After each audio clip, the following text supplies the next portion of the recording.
Bien.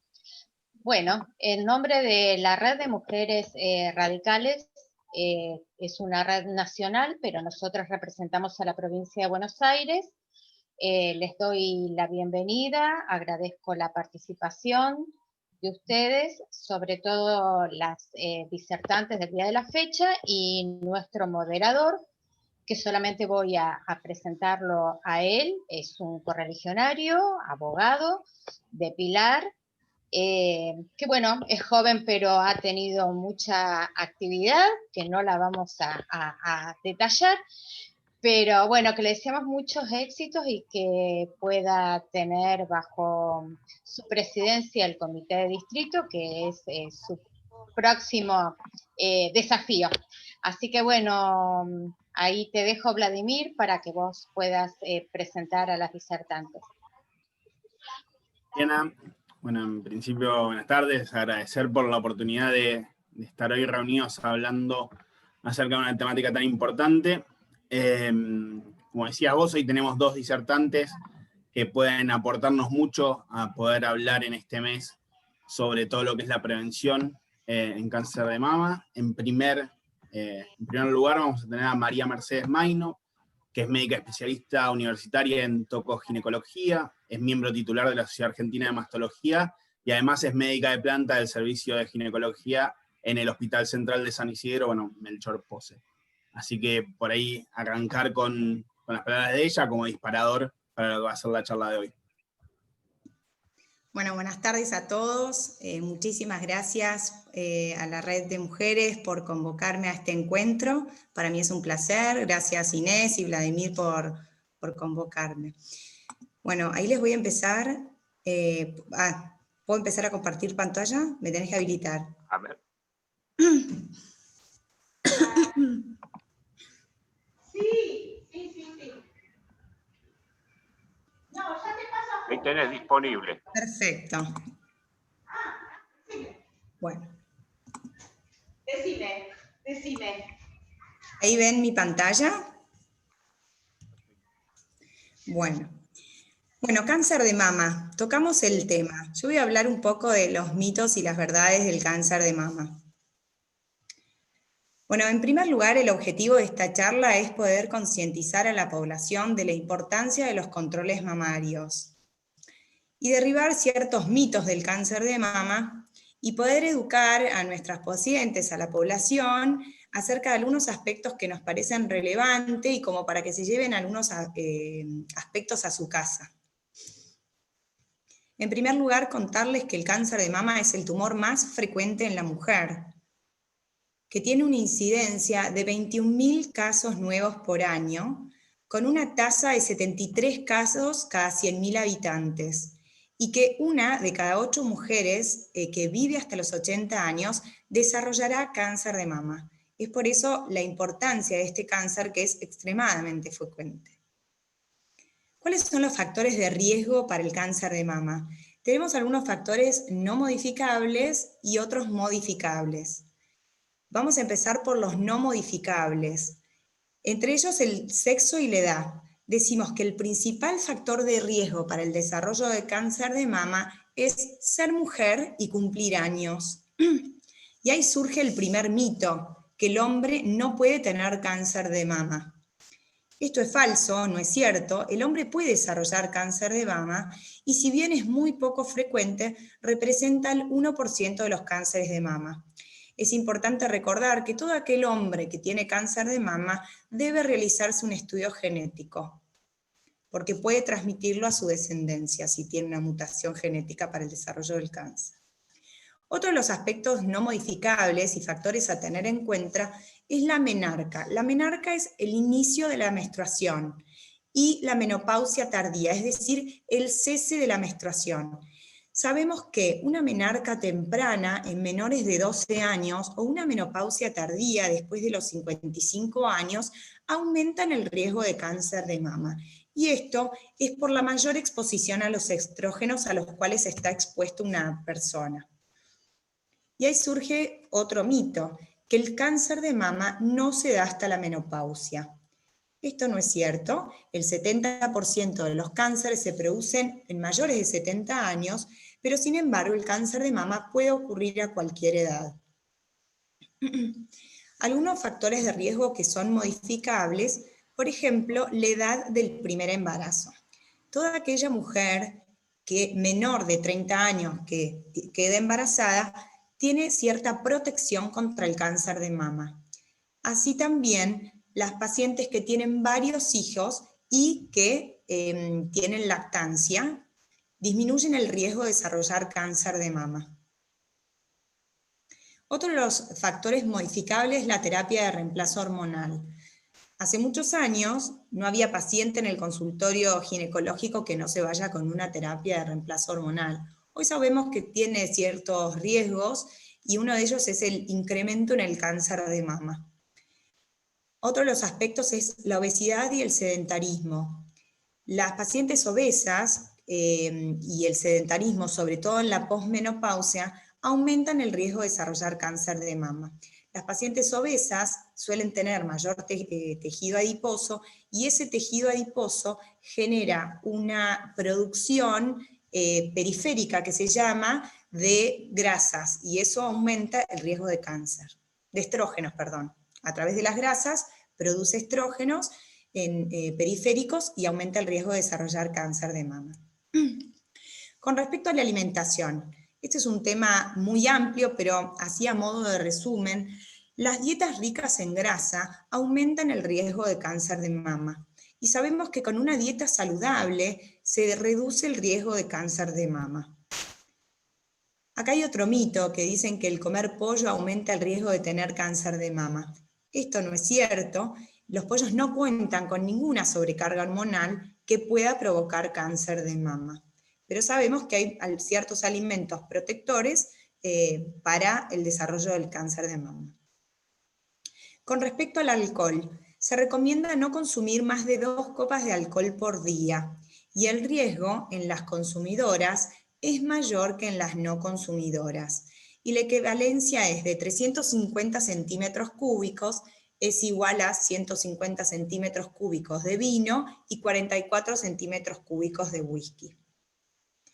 Con respecto al tabaco, sabemos que el tabaco es un carcinogénico universal y su asociación con el aumento del riesgo de padecer cáncer de mama está demostrado tanto en pacientes fumadoras activas como pasivas. Otro de los aspectos importantes es saber que el 70 al 75% de los cánceres de mama son esporádicos, es decir, de la población general. El 25 al 30% de los cánceres son familiares, es decir, que tenemos varios familiares tal vez afectados con cáncer de mama, pero que no hay una mutación genética demostrada para el desarrollo del cáncer. Y solamente una pequeña porción, 5 al 10%, son genéticos con mutaciones genéticas demostradas.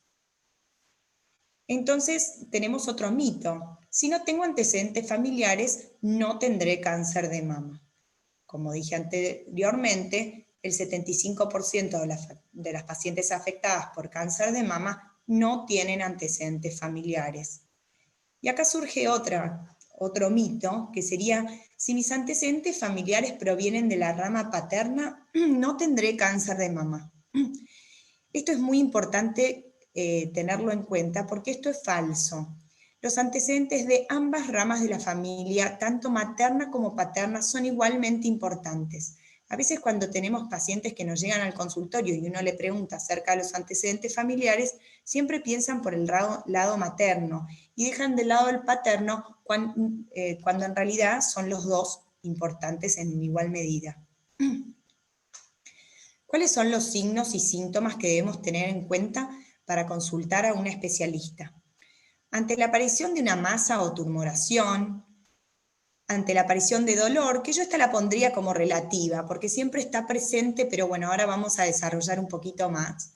La secreción por pezón, sobre todo si es unilateral y si tiene características hemáticas, es decir, de sangre. Las alteraciones del complejo areola-pezón, tener en cuenta si hay desviaciones, retracciones, descamación, o algunas alteraciones de la piel, como ser ulceraciones, piel de naranja, eritema, que es enrojecimiento de la piel. Todos estos signos y síntomas deben alertarnos y motivar la consulta con un especialista. Acá surge entonces este mito que yo les decía que me parecía que era relativo. ¿Por qué? Porque dicen que el cáncer de mama es doloroso. Eso en general no es así. El cáncer de mama habitualmente no causa dolor, las pacientes son totalmente asintomáticas, pero la presencia de dolor no excluye la posibilidad de un cáncer, sobre todo en aquellas pacientes que tienen cánceres muy avanzados, que en ellas sí puede existir dolor. Otro de los mitos es si el uso de antitranspirantes o un golpe en la zona de la mama pueden provocar cáncer de mama. Muchas veces tenemos pacientes que consultan al consultorio y nos dicen, me golpeé y después del golpe me salió un nódulo.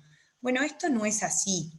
No hay evidencia científica que demuestre ni que el uso de antitranspirantes o los golpes y hematomas en la zona estén relacionados con la generación de un tumor.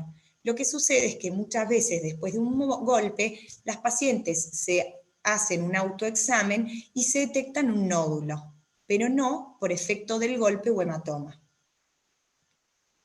¿Cuáles son los estudios complementarios que tenemos para detectar el cáncer de mama? La mamografía es el único estudio que tenemos de screening. ¿Qué significa esto? Es el único estudio que tenemos para identificar en la población general a personas afectadas por una enfermedad que hasta entonces pasaba desapercibida y mediante este test diagnóstico la podemos detectar. La mamografía es un estudio de prevención secundaria, es decir, sirve para una detección precoz. Muchas veces las pacientes dicen, pero si yo me hacía la mamografía todos los años, ¿por qué me salió el nódulo? La idea no es que por hacerte la mamografía no te salga el nódulo. La idea es detectar con la mamografía ese nódulo precozmente, pero el hacerse la mamografía no nos va a prevenir de la aparición del tumor. ¿Cómo nos seguimos con los estudios? Habitualmente nos regimos por las guías de la Sociedad Argentina de Mastología, que recomiendan una mamografía basal a partir de los 35 años. Perdón, una basal a los 35 años y después, a partir de los 40 años, una mamografía anual. Y 10 años antes del familiar más joven con cáncer de mama, si fuese antes de los 50 años. Y acá existe un mito, que la mamografía puede producir cáncer por la radiación. Esto no es cierto. La mamografía es un método seguro y las mamografías modernas solo utilizan una cantidad minúscula de radiación, incluso menor que la de una radiografía de tórax.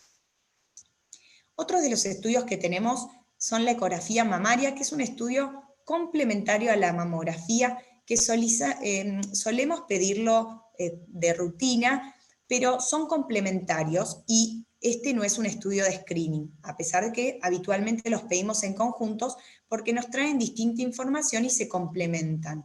Y otro de los estudios que tenemos también es la resonancia de mama, que la pedimos con gadolinio para evaluar el parénquima mamario, pero también tiene indicaciones precisas. Ante una paciente que trae estudios complementarios que generan algún tipo de sospecha, nosotros necesitamos tener algún estudio histológico, es decir, darle un nombre y apellido a aquella lesión que nos aparece en la mamografía y ecografía. Y para ello pedimos una punción mamaria. Y existen ciertos mitos acerca de la punción que puede provocar que el cáncer se extienda a otras partes del cuerpo. Eso muchas veces por este mito genera temor en las pacientes cuando uno se lo solicita y no se lo quieren realizar. Y esto es totalmente falso. La punción mamaria es un método seguro y forma parte del diagnóstico del cáncer de mama. Hoy en día es muy raro y muy poco frecuente que una paciente con un nódulo en la mama sospechoso ingrese a quirófano sin un diagnóstico histológico a través de una punción mamaria. Con respecto a los tratamientos, no voy a profundizar mucho en esto, pero tenemos distintos tipos de tratamientos para el cáncer de mama. Por un lado, la cirugía, que también tenemos acá un mito, que es que la mastectomía, es decir, la resección de la glándula mamaria, es más segura que la cirugía conservadora, que sería resecar parte de la glándula mamaria con la posterior radioterapia. Esto no es así. La elección del tratamiento depende de diversos factores y cuando ambas cirugías puedan estar indicadas, tienen eficacia similar. Otros de los tratamientos son la quimioterapia, la radioterapia, la inmunoterapia, que son más complejos para explicar y no vienen a esta charla, pero es importante este mito número 11. Los tratamientos naturales y las terapias alternativas pueden ayudar a curar el cáncer de mama. Esto no es así. Nosotros los médicos nos basamos en la medicina basada en la evidencia y no existe ningún estudio científico que demuestre que los remedios de hierbas, los suplementos nutricionales, las dietas especiales, los tratamientos naturales o terapias alternativas ayuden a curar el cáncer de mama. Y esto es un concepto muy importante que nos tenemos que llevar. Como conclusión, decirles que el cáncer de mama es una enfermedad potencialmente curable y es por ello la importancia de los controles mamarios para su detección precoz. Requiere un equipo multidisciplinario para el buen manejo de nuestras pacientes, la comunicación entre el mastólogo, el imagenólogo, el oncólogo y el patólogo. Muchas gracias.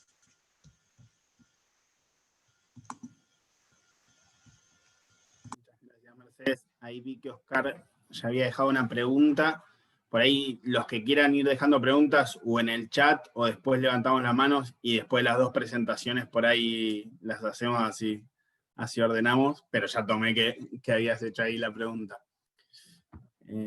Bueno, pasando a la segunda disertante que tenemos hoy, que es Betiana Hermili, que es licenciada en Bioquímica Farmacéutica de la Facultad de La Plata, es también becaria doctoral de SICBA y docente en la Facultad de Ciencias Exactas también de la UNLP. Betiana, tengo micrófono. Bueno, ya les comparto.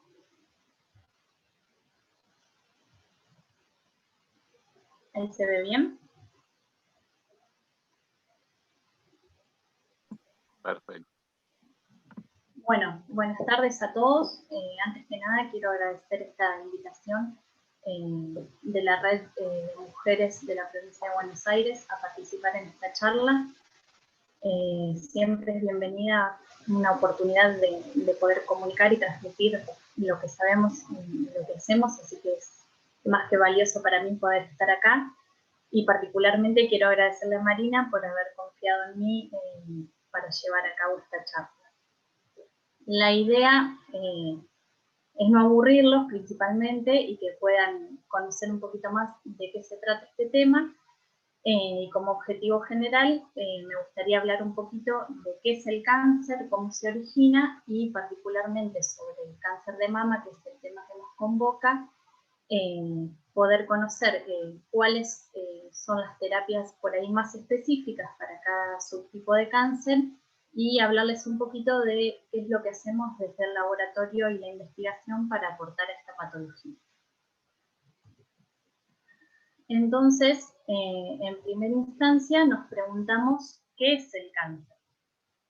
Y como definición general podemos decir que es un conjunto de patologías, ¿sí? No una patología única, sino que es un conjunto de distintas patologías que van a tener como característica o rasgo común el crecimiento descontrolado de algún tipo celular particular, dependiendo del órgano en el que se está originando, y este tipo celular va a tener características distintas de lo que son las células normales. Las células, que a mí me gusta decirles que son los ladrillitos de nuestro cuerpo, van sufriendo recambio a lo largo de nuestras vidas.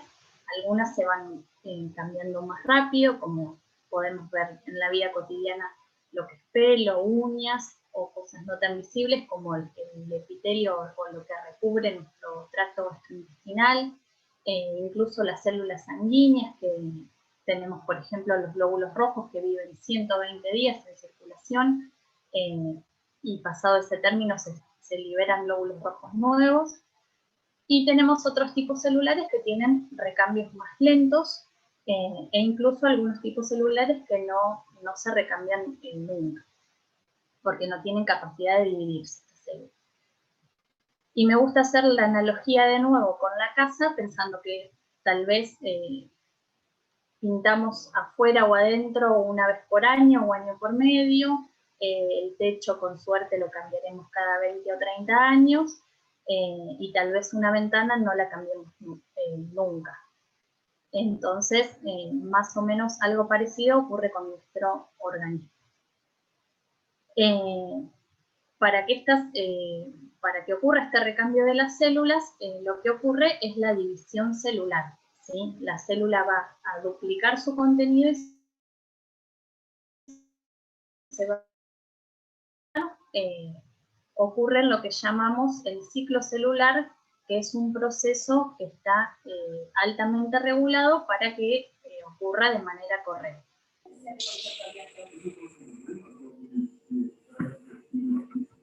Entonces, a diario nos exponemos a distintos factores de riesgo, como nombraba bien la doctora, una mala alimentación, el sedentarismo, el consumo de alcohol o de tabaco, la exposición a radiación o a distintos productos químicos, e incluso nuestra propia carga genética, van a hacer que tengamos una predisposición a que en esa división celular ocurran distintos errores que van a tener como resultado que esas células escapen del control del ciclo celular y empiecen a dividirse de una forma descontrolada. Ahora, a pesar de haber escapado el control del ciclo celular, tenemos otra estrategia que es el sistema, otra estrategia u otro mecanismo, que es a través del sistema inmune. Nuestro sistema inmune tiene células que van patrullando todo el organismo en busca de cosas que no tienen que estar ahí. Por ejemplo, un microorganismo patógeno, y al reconocerlo va a dar una respuesta para intentar eliminarlo. Lo mismo va a ocurrir cuando se encuentre una de estas células que ha escapado del control celular y se está dividiendo de manera descontrolada. Entonces, el sistema inmune tiene la capacidad de reconocer ese tipo celular que no debería estar ocurriendo y eliminarlo. Entonces, entramos en un equilibrio en el que el sistema inmune logra eliminar esas células que tienen una mutación que les permite dividirse de manera descontrolada, las que llamamos células tumorales.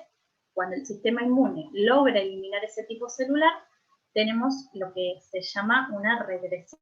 Entonces, no tenemos una manifestación del tumor en sí. En cambio, cuando se genera lo que llamamos un entorno inmunosupresor y esas células del sistema inmune no logran reconocer a las células tumorales y no pueden eliminarlas, decimos que hay un escape de esas células tumorales al control del sistema inmune y logran dividirse cada vez más y establecer lo que conocemos como el tumor primario, que es el que va a ser luego detectado. A partir de ese tumor primario, una vez que se establece, las células tumorales van a poder alcanzar primero los ganglios linfáticos y luego llegar a los distintos tejidos en los que pueden establecerse, dando lo que conocemos como metástasis.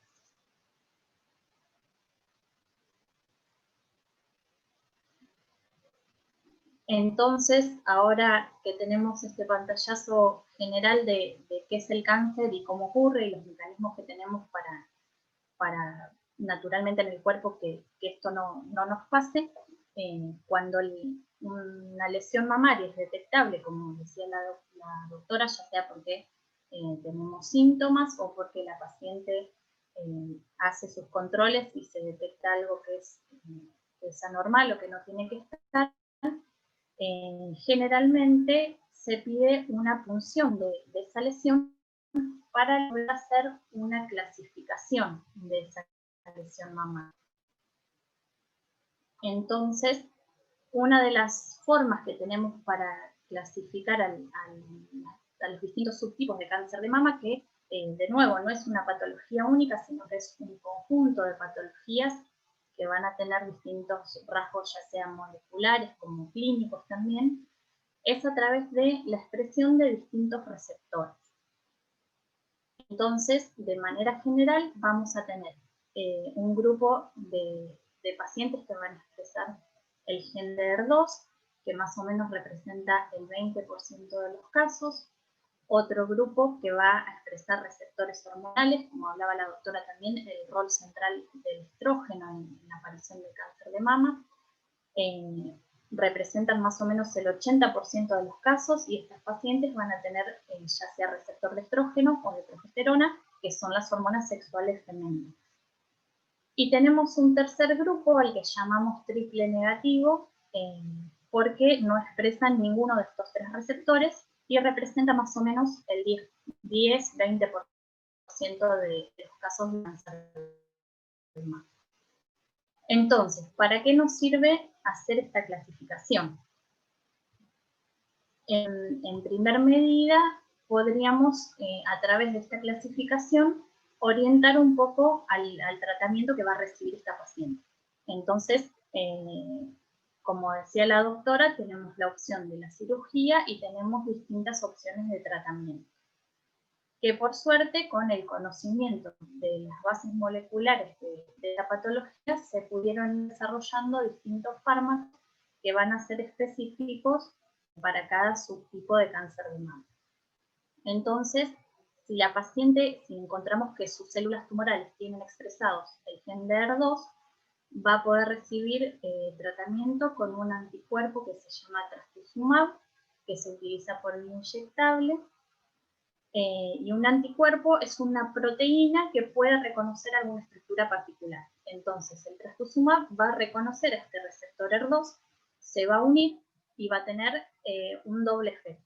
Primero, va a frenar el crecimiento de ese tipo celular, y en segunda medida va a actuar como marcaje, señalización o banderita para avisarle al sistema inmune que ahí estamos teniendo una célula tumoral y que tiene que ir y eliminarla, ¿sí?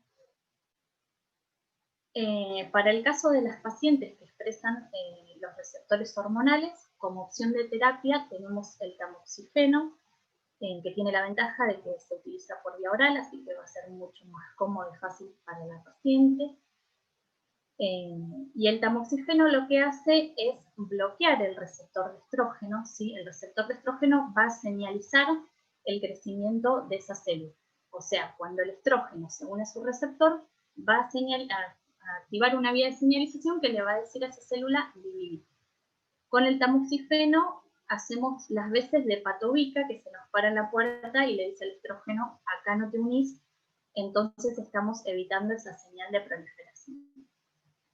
El problema lo tenemos con las pacientes que son triple negativos, porque no expresan ninguna de estas estructuras. Entonces, estas estrategias terapéuticas ya no son válidas.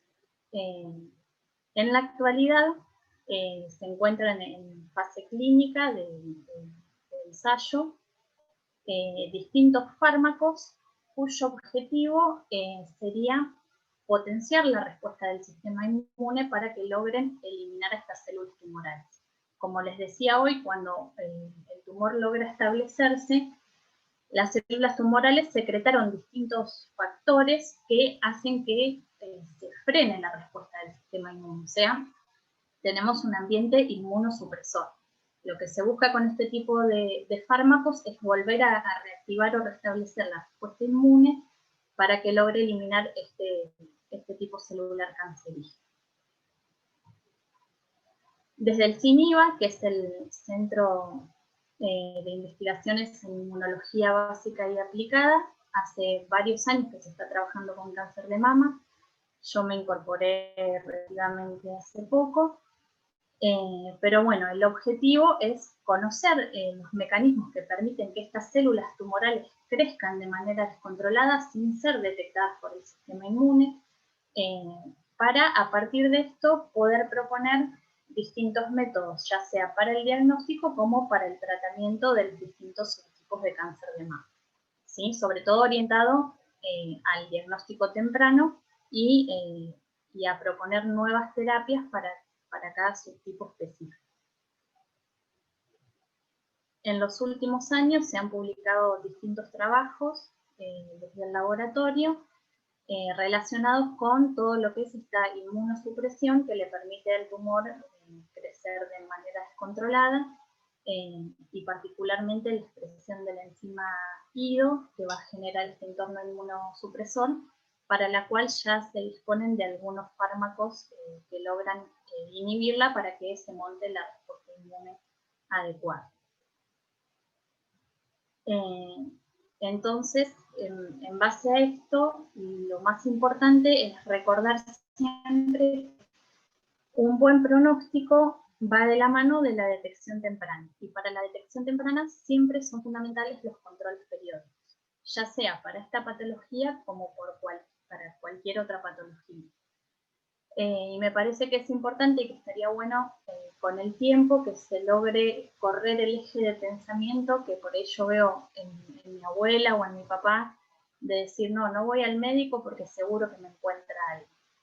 Ese pensamiento hace 20, 30 o más años, cuando no disponíamos de tanta tecnología y de tantas estrategias para el tratamiento de un montón de patologías, era razonable. Pero me parece que a esta altura del conocimiento y de la ciencia médica, donde un montón de patologías tienen tratamientos cada vez más específicos y con mejores resultados, dejarse estar es, creo que hasta un atentado contra el propio cuerpo, porque siempre es mejor ir al médico y detectar lo que tenga que detectar de manera temprana para establecer un tratamiento que nos garantice un mejor pronóstico y una mejor calidad de vida, que esperar a que esa patología se desarrolle y detectarla cuando ya tal vez no hay mucho para hacer o los daños que ya están hechos son irreversibles. Así que siempre es fundamental para cualquier patología los controles periódicos que nos van a ayudar a detectar de manera temprana y establecer la mejor estrategia para el tratamiento y la evaluación de la evolución de esa enfermedad. Espero haber sido clara y haber aportado un poquito de conocimiento y de lo que hacemos en el laboratorio y que les haya sido útil. Muchas gracias a todos.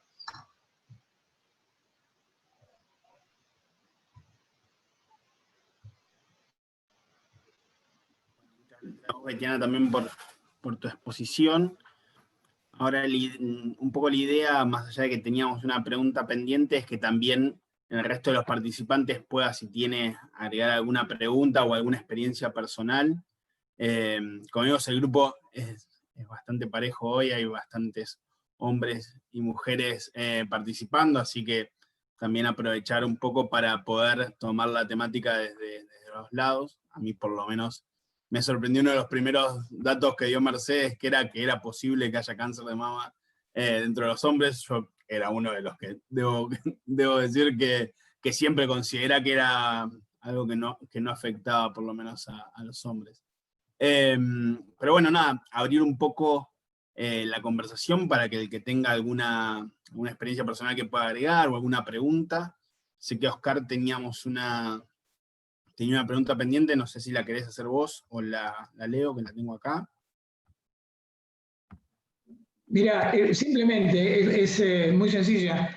En el caso que una mujer, para hacerse una mamografía, tenga un marcapaso cardíaco, ¿es recomendable? ¿Hay alguna contraindicación? No sé, eso hago la pregunta porque es bastante delicado el tema y quiero estar seguro de eso. En general no para la mamografía, sí para la resonancia magnética de mama. Para el resonador no puede utilizar marcapaso. Eso lo sé, pero yo tenía la duda con respecto al tema de la mamografía. En realidad es a partir de rayos, no. Claro, no. Lo otro es un campo magnético y la mamografía sería una radiación y no hay inconveniente. Bueno, muchas gracias, está bien, eso era la duda.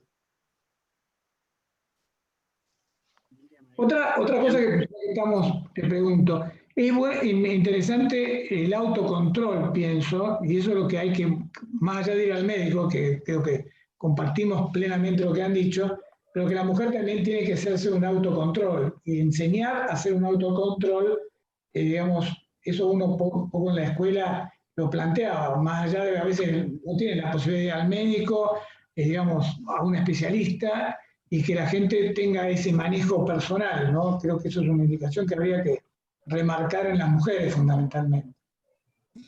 Sí, ese es un tema que me parece importante, y más en este momento de concientización y demás, pero hay un concepto que uno tiene que tener en cuenta, que cuando una paciente se hace un autoexamen, ese nódulo que se palpa por un especialista o por los estudios de imágenes podría haber sido detectado mucho, digamos, más precozmente. Entonces, cuando uno ve las guías internacionales con respecto al autoexamen mamario, es medio controversial. Si bien fomentamos el control mamario y el autoexamen mamario, tratamos de que el autoexamen mamario no deje de lado lo que son los controles rutinarios, porque como les dije, cuando el paciente se lo toca, ese nódulo ya tiene de 2 a más centímetros, y por un estudio de imágenes o por un especialista podría haber sido detectado mucho más precozmente. No, está claro que el control anual, pongamos, eso no se excluye. La idea es que a veces la mujer puede, uno ha tenido esa formación o esa idea originariamente, que es lo que voy a decir, no es definitivo porque por ahí no se puede ni siquiera palpar, y está, ¿no? Esta es la realidad. Está claro. Sí, creo que es importante todas esas cosas que yo les mencioné, de no solamente la palpación de un bulto o una tumoración, sino también prestar atenciones a las desviaciones, a las retracciones, al eritema, las modificaciones en la piel y todo ese tipo de cosas que también, digamos, son signos de alarma como para motivar la consulta, porque muchas veces las pacientes dicen, yo no me sé palpar, está bien que hay que enseñarlos, pero además, por lo menos las mujeres nos vemos al espejo, entonces todos los días mirarnos al espejo y ver si notamos alguna alteración que nos llame la atención. ¿Me permitís hacer una consulta? Con las dificultades que históricamente tenemos en nuestro país con el tema estadístico, ¿es posible decir si las nuevas generaciones hacen una consulta más asidua de lo que se hacían hace varios años atrás? ¿Hay una mayor conciencia de la necesidad de hacerse sus estudios? ¿Se puede advertir eso por datos estadísticos o por lo que ustedes ven en el trabajo cotidiano, digo, ¿no? Los datos que yo les menciono son los datos que da el Instituto Nacional del Cáncer, que son bastante actualizados. Y justamente con las nuevas metodologías y todo este tema de la concientización, hace que las detecciones hayan aumentado, y por eso hay, digamos, más allá de otros aspectos, no todos los factores de riesgo que hemos hablado, pero más allá de que puede haber aumentado el cáncer de mama, aumentó mucho la detección por el diagnóstico temprano con las nuevas metodologías que tenemos, y eso es muy importante, que hace muchos años no las tenían. Pero los datos que yo les transmito son datos que son bastante actualizados del Instituto Nacional del Cáncer. Está bien.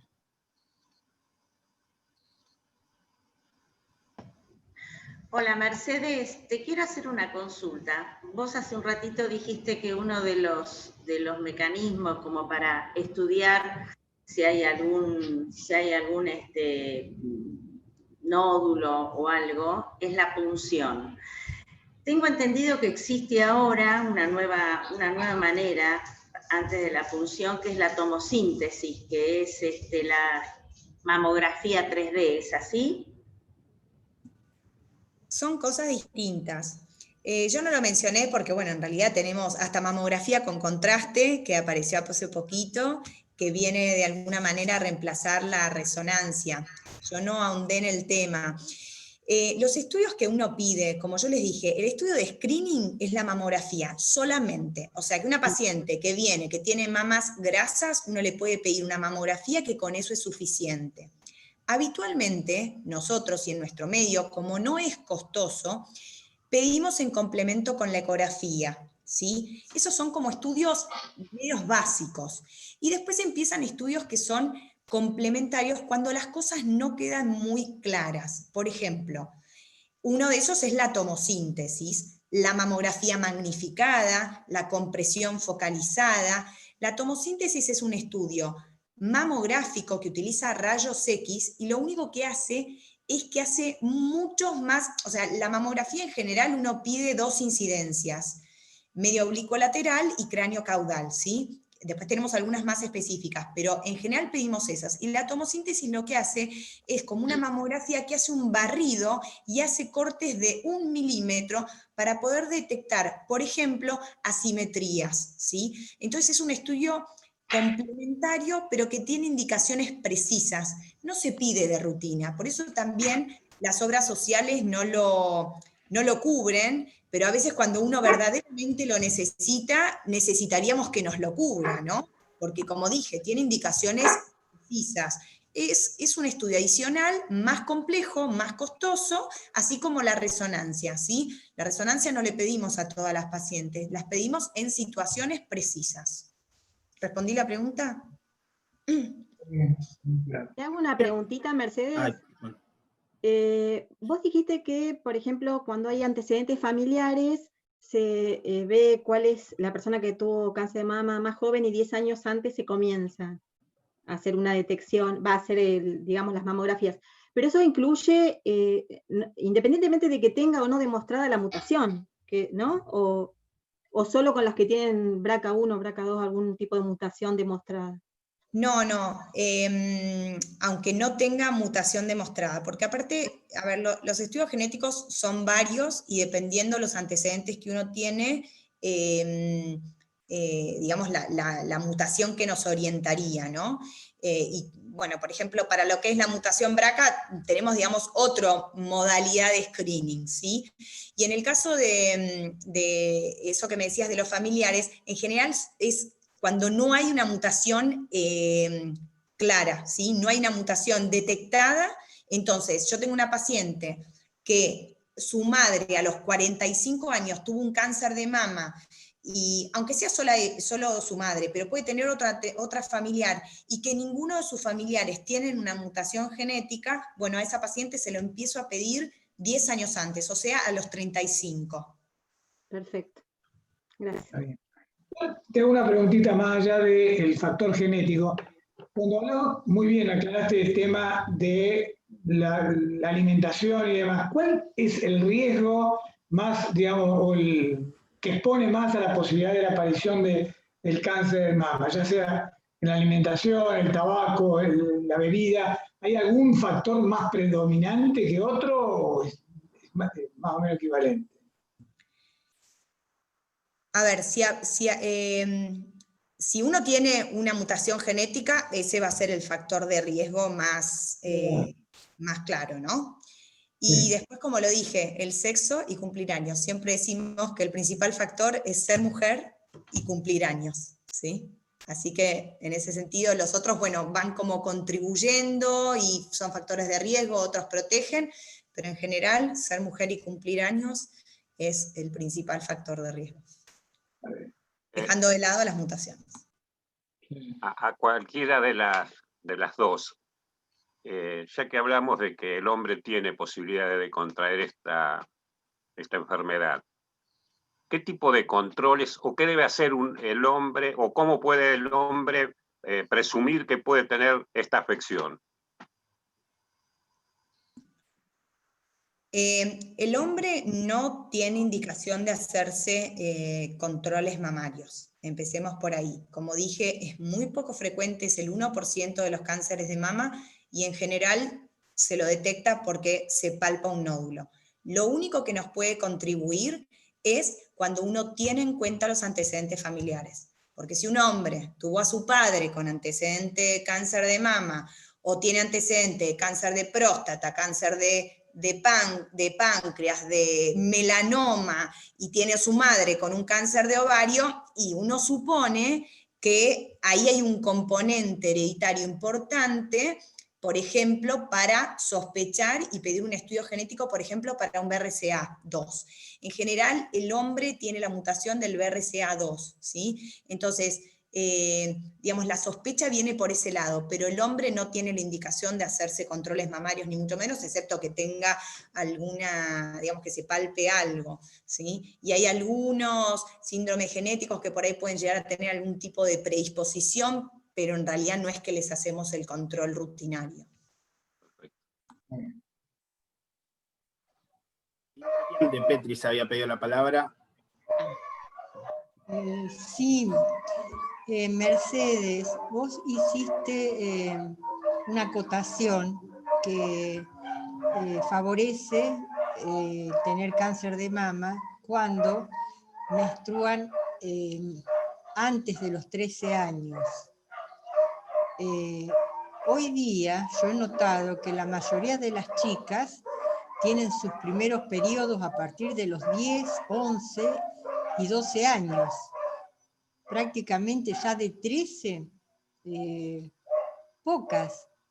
En general menstruan muy temprano las chicas. ¿Eso favorecería haber más cantidad de cáncer de mama en el futuro?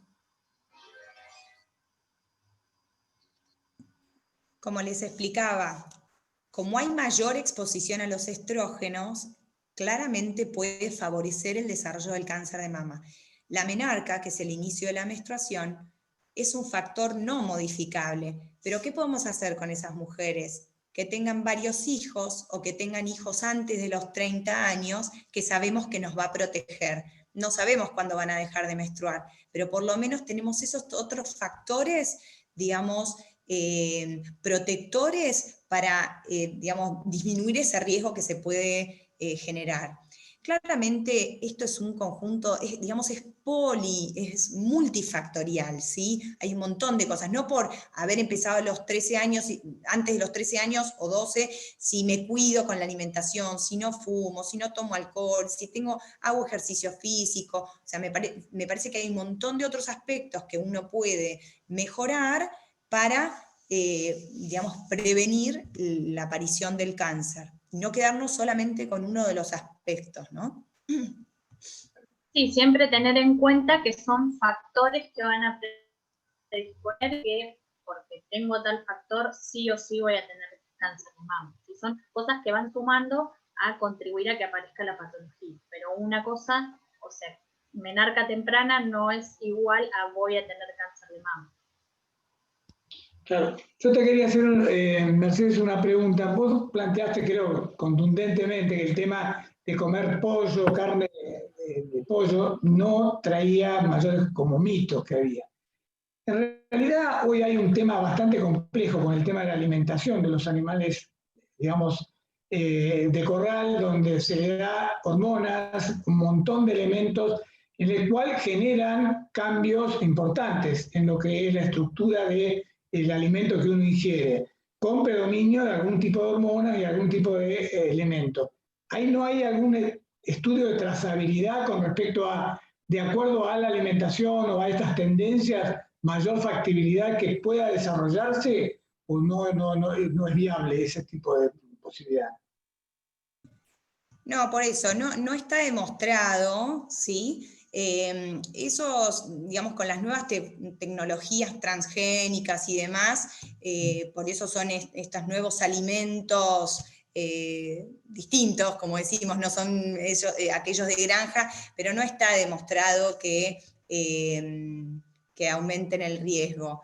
Sí hay que tener cuidado con, digamos, otros tipos de exposiciones y saber cuáles son los alimentos que nos protegen, o aquellas cosas que, por ejemplo, nos colocamos también en la piel, las cremas con estrógenos, ese tipo de cosas sí, pero no, digamos, con el tema de los pollos y ese tipo de, y animales y cosas que son transgénicas, digamos. Yo te hago un comentario acá en San Sebastián, en la zona de La Lonja, había un criadero muy grande y había en aquella época un tipo de estimulación de crecimiento que se aplicaba como una pastilla, una cápsula en el cuello, y eso se lo tiraba, y se lo tiraba a cualquier lado. La gente lo comía y hubo un gran problema de desarrollo de enfermedades producto de ese tipo, que después se prohibió, que era como un estimulante de crecimiento, que el animal lo tenía, iba estimulando y crecía mucho más rápido. Por eso digo, el uso de hormonas, el uso de crecimiento a nivel de feedlot y de animales, digamos, habría que hacer una trazabilidad de cuánto puede incidir o no, por ahí hoy está más controlado. Inclusive acá hubo una partida de animales de un establecimiento avícola. Ustedes tengan en cuenta, Pilar fue capital de la avicultura, por ahí del 70 y pico, y en realidad una especie de aves que la habían traído de afuera, crecían en el periodo normal, que un animal pesaba 2 kilos, llegaba a 3 kilos, y lo tuvieron que sacar del mercado, nunca se supo por qué, pero a través de estudios que hicieron genéticos y estudios de la calidad de carne, qué es lo que contenía y demás. Por eso digo, hay que, en realidad, no hablo solamente por el cáncer de mama, en realidad por todos los demás problemas que nos puede traer a la salud, ¿no? Que hoy está muy manejado, digamos, el tema de crecimiento. Ya, lamentablemente, Argentina tiene poca cantidad de animales de corral, la mayoría son a través de feedlot o crecimiento de ese tipo, y en la cual, bueno, estamos sujetos a este tipo de posibilidades. Yo siempre insisto un poco en eso para, a ver, quienes están estudiando, a ver si se puede seguir una trazabilidad y en función de eso también buscar algún riesgo, ¿no? Mayor, o si es que hay o no, en definitiva. Brailear, Adriana te está pidiendo la Adriana palabra. González estaba buscando sí. Sí, a las dos les consulto. Uno de los factores es la parte genética. Ustedes pertenecen a una generación de que sus progenitores, en este caso progenitoras, se hacen más controles. Pero en mi caso, bueno, yo soy hija soy la hija más chica de 7 hermanos, con lo cual mi madre fue una persona que me tuvo de grande por ser yo la hija séptima, y no se hacían los controles porque vivíamos en el campo, y menos mi abuela materna y mi abuela paterna, con lo cual yo desconozco si ellas, tanto mis abuelas como mi madre, padecieron o estaban propensas a padecer algún tipo de cáncer. Eso por un lado. Más allá que, bueno, que yo me hago los controles, eso por un lado. Y un mito que comentaban las chicas, yo soy una persona con muchos lunares, y me hice los controles dermatológicos correspondientes con mi dermatóloga. Hará 5 años. Me dijo, bueno, te lo tenés que sacar, no, otro, bueno, bárbaro. Me sacó todos los que ella consideraba. Y me había quedado uno en un pecho. Y un día, hace 2 años, empezó a sangrar. Me pegué un susto, no sabés. Inclusive, bueno, me estaba terminando de arreglar para ir a la oficina, iba, y bueno, todas la conocen, una de mis compañeras de trabajo es Ana Borrás. Y Adriana me dijo, anda corriendo. Bueno, voy corriendo, bueno, toda esa historia. Y bueno, no, fui, bueno, me hice todos los estudios, y no, era que el lunar se había, por una cuestión, y gracias a Dios no era una expresión de un incipiente cáncer, con lo cual, bueno, por suerte ese mito o ese lunar que supuró, bueno, no era esto. Pero que yo ya más o menos tengo 54 años y todo lo que enumerada, no sé mis antecedentes genéticos, porque no lo sé, porque mis abuelas vivían en el campo, pobres, nada, mi madre no se controlaba, entonces ¿cómo uno puede, más allá de los controles que uno se hace, ¿no? Adriana, lo primero que yo le preguntaría sería si su madre vive y hasta qué edad, si no es así, hasta qué edad vivió y hasta qué edad vivieron sus abuelos. ¿Lo recuerda? Sí, por supuesto. Mi mamá ahora va a ser 12 años que se fue sin permiso y falleció a los 85 años. Con lo cual, ella tuvo 7 hijos, sin controles, porque trabajaba todo el día, inclusive un hermano mío nació en la casa, porque bueno, no llegó. ¿Y sus abuelos hasta qué edad vivieron? No, mis abuelas también lo mismo. Mi abuela, grande, sí. Independientemente que mi abuela materna tuvo 10 hijos, pero bueno. Bueno, ahí a nosotros nos importa siempre, cuando las pacientes nos hablan de sus antecedentes familiares, a la edad de presentación, que ese es uno de los datos más importantes, porque si usted me dice que su madre vivió hasta los 85 años, y claramente un tumor joven no tuvo, entonces ahí ya pasaría, si hubiese muerto con un tumor en la mama, por ejemplo, y que no lo detectamos, estaba dentro de lo que es el carcinoma, o sea, digamos, el cáncer de mama esporádico de la población general, que no le genera a usted mayor riesgo. Y lo mismo con sus abuelos, ¿sí? Ahora, si usted me dice que falleció, no sabe por qué, a los 50 años, y estamos ante una situación distinta. Entonces, con esto, bueno, le transmito tranquilidad, que según lo que usted me comenta, uno pensaría que en su familia no hay grandes antecedentes oncológicos que le pueden generar a usted algún riesgo.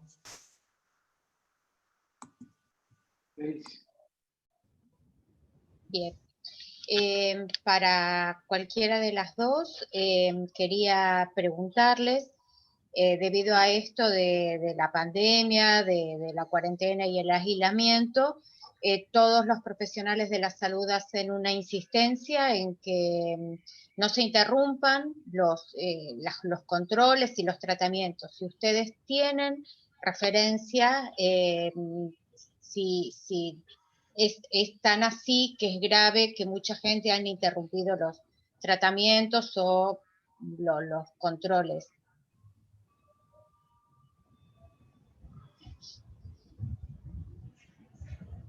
Sí, hay un comunicado de la Sociedad Argentina de Mastología que dice que hubo un 60% menos de detección de cáncer de mama debido a la falta de controles. Es como que esta cuarentena prolongada hizo que la gente postergue mucho los controles y bueno, ahora la gente está, entre que estamos en octubre y la gente que ya está medio cansada de la cuarentena también y se empieza a preocupar por sus controles, ahora es como que estamos en un boom y las consultas explotan. Tenemos los consultorios llenos de pacientes que vienen a su control, digamos, rutinario. ¿Podríamos entonces esperar un aumento de los casos detectados precisamente por esta postergación de los controles, ¿no? Es decir, como que todavía no podemos evaluar la injerencia que tuvo esta cuarentena en las cifras. Y un poco sí, por lo que les comentaba, hubo mucho menos consultas y ahora empieza a aumentar, pero yo creo que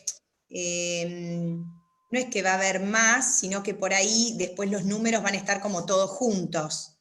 No soy estadista, pero no como sé un si desfasaje me parece que los casos van a estar, digamos, pero por ahí sí. van a aparecer todos en menos meses, digamos. Ok. Sí, Betiana, ¿algo ibas a comentar? No, esto de que por ahí va a haber un desfasaje en la detección, de que todo lo que no se detectó en estos meses se va a detectar tal vez el año que viene. Pero la importancia siempre, ¿no?, de, siguiendo los protocolos y teniendo todos los cuidados que corresponden, continuar con las consultas y los controles, porque ya van varios meses y uno dice, bueno, al principio decía, espero hasta que se levante la cuarentena, espero un poquito más, y así ya se nos va pasando un montón de tiempo, y está bueno que también tener conciencia de esto, ¿no? De a pesar de que esté la cuarentena, es importante seguir con los controles generales de la salud. Inés tiene una pregunta. A mí me parece por ahí interesante aclarar, por lo menos nosotros lo vemos desde el lado de la investigación. No sé, hace tiempo que no tenemos muestras de establecimientos públicos, que antes llegábamos a ver muestras en estadio 4, o sea, un estadio muy avanzado. Nosotros ahora manejamos desde hace varios años muestras de privado. Yo no sé si la gente que concurre a ese hospital privado por ahí tiene más preparación o más conocimiento de la prevención, entonces concurre antes. El tema es que en general nosotros lo que vemos en las muestras y en el seguimiento que hemos hecho a los 10 años de las pacientes es que no mueren de cáncer de mama mayormente, porque los métodos son muy efectivos, los tratamientos son muy efectivos.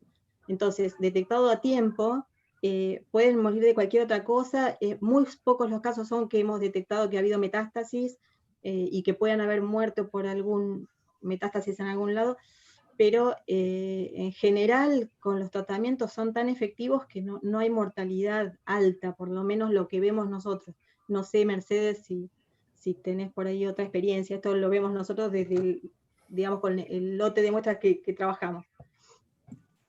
No, totalmente de acuerdo, Marina. Si bien el cáncer de mama es el cáncer más frecuente en la mujer, la mayoría de las mujeres no mueren de cáncer de mama por todos estos avances. Justamente es el cáncer más frecuente, es el cáncer que la industria farmacéutica invierte millones y millones de dólares para su investigación.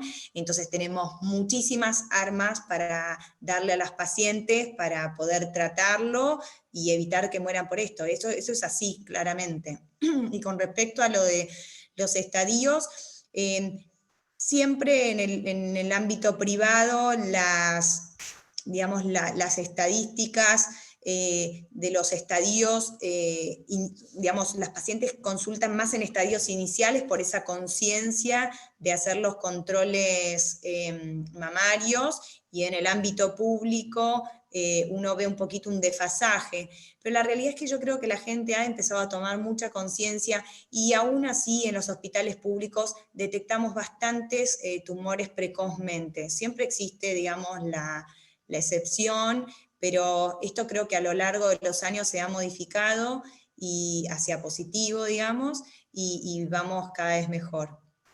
También depende los hospitales en los cuales uno se encuentra. Nosotros, la verdad que yo trabajando en el partido de San Isidro, el nivel socioeconómico en general es distinto, más allá de digamos, las zonas más vulnerables, pero cuando uno habla con colegas de Chaco, de Formosa, ahí sí hay una clara diferencia de los tumores, ¿sí? Así que es como que estamos un poquito sesgados en ese sentido, pero bueno, sí, hay claramente una conciencia y hemos empezado a detectar en ambos ámbitos tumores más precoces. Quería hacer un comentario también.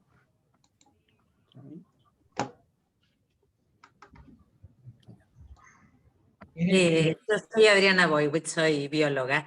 Lo que quería comentar es que, claro, con el tema del cáncer de mama creo que nos encontramos con una dicotomía, o sea, hay mucha más información y mucho más control, y también hay mucho más aumento por cuestiones ambientales, lo cual hace imprescindible que haya mucho más seguimiento y muchas más campañas como la que está viendo ahora, y sobre todo, como comentaba Adriana, en este tiempo de cuarentena.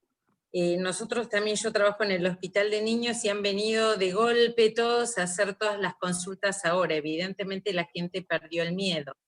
Creo que hubiera sido bueno, no solo que hubiera habido de parte del Estado en sí campañas, sino incluso de los privados, o sea, deberían haber hecho campañas de que podían ir a sus lugares tranquilamente, dentro de la gente, de sus propios pacientes, no haber mandado mails, o WhatsApp, o sea, te piden de todo cuando te tratas en un instituto, o incluso los que no son de atención, pero los que hacen mamografías, ecografías, que acá en Capital son muchísimos, yo soy de Cava ante todo, y realmente creo que faltó esa parte, ¿no? Que deberían, yo, no solo por el cáncer de mama, por muchos otros controles, creo que no hubo una gran insistencia de parte de los efectores de salud, no del Estado, sino de los efectores de salud, de concurra, nosotros le garantizamos que va a venir un lugar seguro. Bueno, era el comentario que quería hacer, que por eso también debe haber bajado mucho el hecho de hacerse las mamografías y todo, porque si uno lo piensa, ir a un lugar donde no hay internación, bueno, podría haber sido una opción de menor peligro, y sin embargo no se usó todo lo que se debería haber usado. Y es cierto que ahora hay un boom, y los que trabajamos en salud no damos abasto de las consultas, de todo lo atrasado. Bueno, muy buena charla, aunque tuve que entrar tarde, les pido disculpas. Yo en realidad... Creo que... Sí, decime. Con respecto a esto que decía, me parece también que el mayor número de casos viene de la mano de esta conciencia social de realizar más control, ¿no? Entonces, cuanto más la gente acuda al médico a realizar controles, obviamente el número de casos se va a ver incrementado también. Con respecto a eso iba a hablar, ¿no?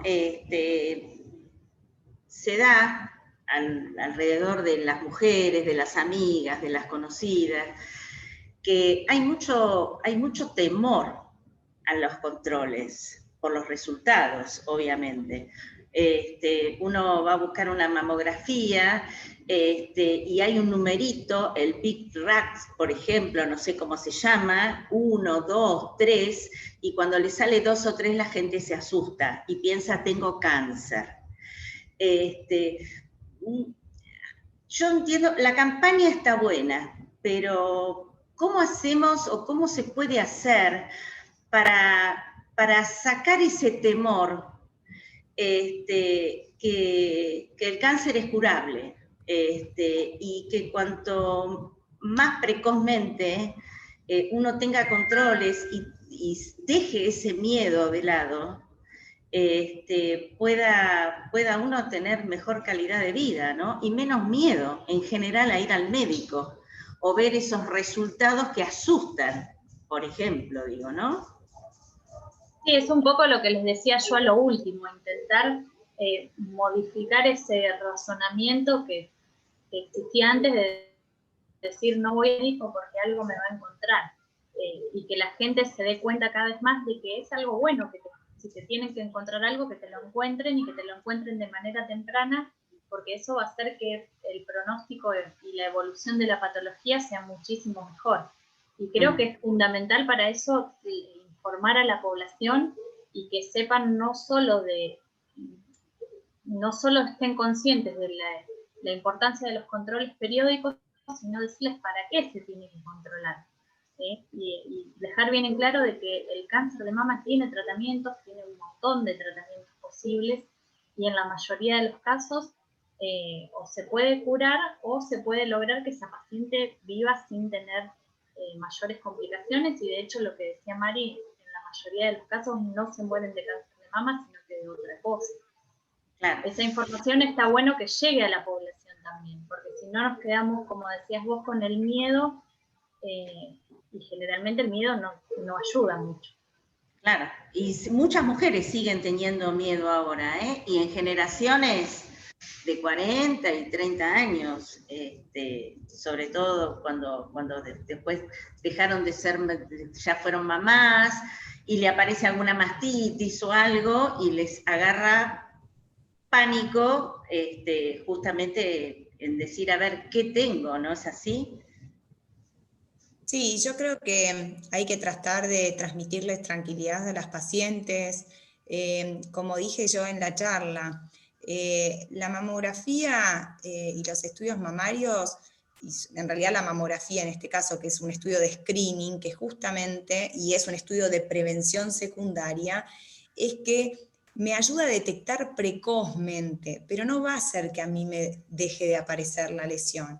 Entonces, es importantísimo esto, de que si vos tuviste el año pasado una mamografía que estaba normal, bueno, sacarse ese miedo y decir, bueno, si este año me toca, lo más probable es que sea algo precoz, porque yo tengo mis estudios rutinarios. Y por otro lado, como decía Betiana también, en general estas pacientes no mueren de eso. Y como decía un gran profesor mío, si me tiene que tocar uno, que me toque este, porque tenemos tantas cosas para ofrecerle a las pacientes. Yo siempre le digo, cuando empezás a ver, digamos, la oscuridad en el camino, siempre encontrás una luz. Con el cáncer de mama es así, verdaderamente tenemos un montón de herramientas para ofrecerle a las pacientes, y no es poca cosa, porque las pacientes se van del consultorio con varias tareas para hacer y con alguna esperanza, ¿no? Sí, yo creo que el miedo siempre va a estar, porque obviamente uno no se quiere enfermar y quiere estar bien. Obvio. Pero bueno, saber que tenemos con qué enfrentar ese miedo a través de las distintas terapias, ¿no? Una pregunta. Algunos hablan de cáncer secundarios o primarios. ¿Los cánceres de mama pueden ser secundarios o son siempre primarios? No, los cánceres de mama, lo que nosotros estamos hablando ahora, estamos hablando de un cáncer de mama primario. Un cáncer de mama secundario puede ser una paciente que tiene un antecedente de hace varios años de un cáncer de riñón o un linfoma y genera, digamos, como una metástasis mamaria de un tumor que tuvo hace años, por ejemplo. Son menos frecuentes, pero pueden suceder. Gracias. Yo quería comentar una cosa a las dos. Más allá, como decía hoy al principio, más allá de la información que es buenísima, la que ustedes dan, y que, digamos, la salud, a distintos mecanismos, yo creo que hay que educar bien en este tema. Cuando uno lo trata estos temas con profesionales en las escuelas, insisto mucho en esto porque, a ver, la mujer, la chica joven, hasta 17, 18 años, tiene que tener, más allá de información, una buena educación con respecto a la educación de la salud y básicamente los riesgos mayores que corre, que puede ser el cáncer de mama, por ejemplo. Ahora, por eso yo, inclusive viéndolo desde el punto de vista político, nosotros estamos armando un programa de gestión en el tema salud, temas básicos donde cada uno tenemos que plantear cuáles son las prioridades que tenemos en educar e informar a nuestros ciudadanos, a las generaciones nuevas.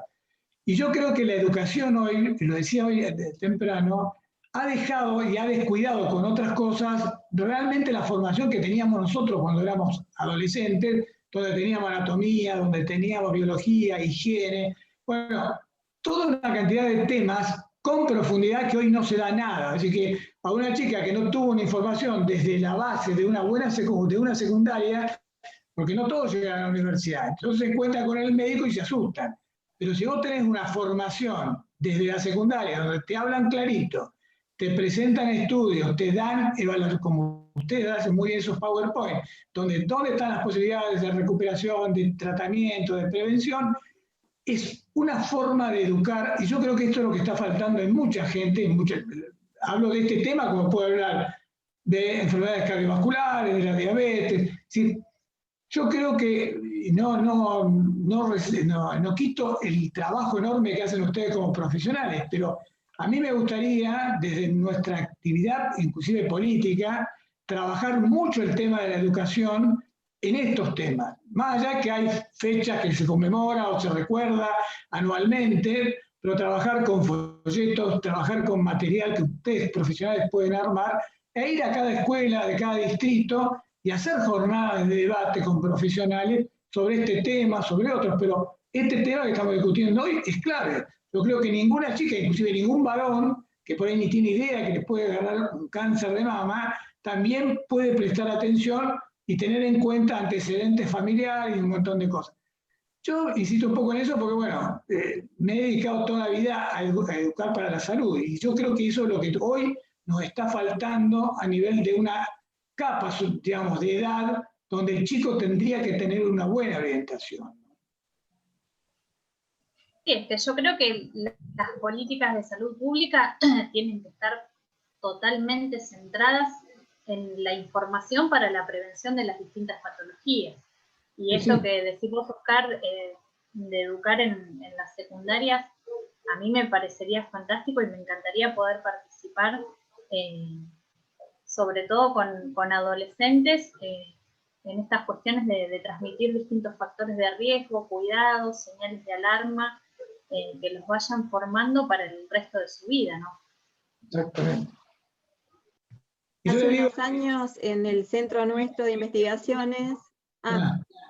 No, es la experiencia que cuando uno ha tenido la posibilidad de que vengan profesionales a la escuela, hacer un debate son, por más clases que yo pueda dar, con que venga 2 horas, 3 horas un profesional en la escuela, te cambia la visión de todos los alumnos en el problema o en el tema. Por eso es tan importante armar, digamos, ese tipo de... Nosotros lo hacíamos, digo, con el Hospital Universitario Austral, que los profesionales bajaban a las escuelas, dando conferencias, dando charlas, debates. ¿Sí? Esas cosas son claves. Yo creo que, yo entiendo que ustedes como profesionales están en el consultorio y no dan abasto y no tienen tiempo para ir a dar una charla a una escuela. Pero habría que armar equipos y de alguna forma, digamos, esa educación que nos falta en la base de la comunidad, porque vuelvo a decir, no todos llegan a un nivel, digamos, de formación superior. Quedan ahí y ahí quedaron, y no tienen otra forma.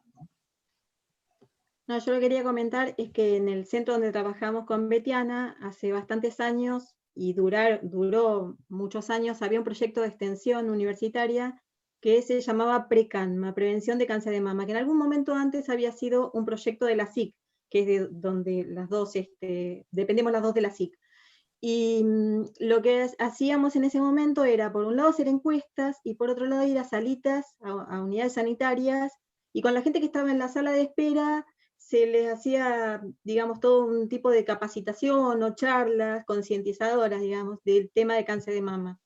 Y eso por ahí está bueno para replicarlo. Lo que a veces pasa que a veces, qué sé yo, somos pocos, no tenemos tiempo, tenemos que hacer docencia en lo específico, más la investigación, más tratar de escribir subsidios para ver si nos dan un peso.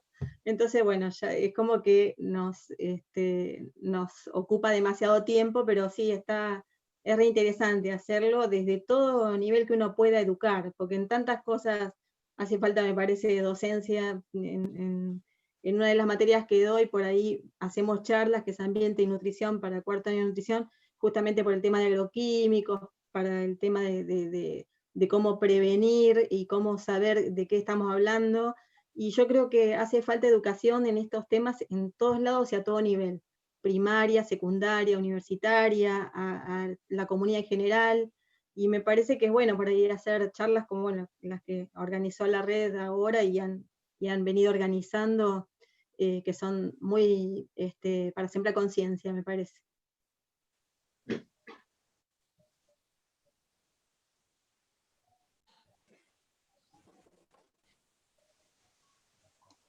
Sí, en función de lo que había dicho Inés con respecto a los miedos que se tiene para ir a concurrir, y después lo que había dicho Adriana, la correligionaria tocaya y de Cava, de que